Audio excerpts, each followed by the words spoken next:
that would solve the problem. What you really need, Mr. Jefferson also said, and one of many wise things he said was we should try all abuses in government to bar public opinion.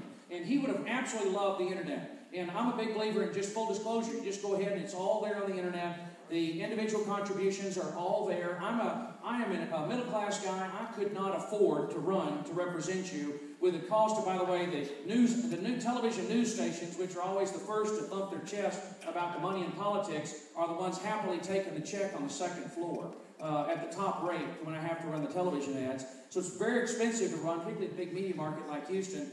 And if it weren't for the support of friends, people making donations, I couldn't do it because I'm not wealthy. If there were federal funding, you wouldn't have to worry about that. But I don't think that's I would disagree because then I'm taking, for example, now if someone, for example, in the last election who ran it, would it be appropriate? I don't think it's appropriate to take money from somebody who disagreed with me philosophically and then take their tax money and use it to promote what I'm running for is not right. So I would have to disagree on that. And then also, once it's federal tax money, then they can step in and tell you what you can say and what you can't say. Like I had to go through 7 drafts of my energy newsletter to even get that to you. So I understand what you're saying, but the way to get the special interests out is to let the sun shine in. Okay. And to do it with the internet primarily. Next question. Since you are, my name is Monica Howland.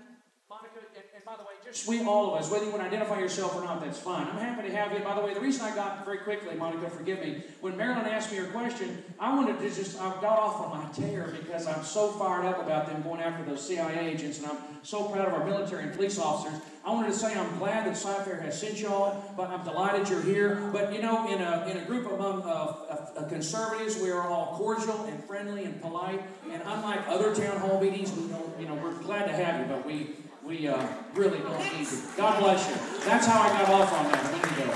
But Marilyn, you don't have to identify yourself. Whether you're from District 7 or not, that's great. We're glad to have you. Go ahead. I am from District 7. I am one of your constituents. Thank you, ma'am. Okay, next thing. So far as cutting back on spending, government deficits, etc., would you be in favor of getting rid of Medicare, which is a government program? No, you can't get rid of Medicare because there's so many people in America that depend on it, and it is fundamentally, there's a massive amount of waste and fraud and abuse. And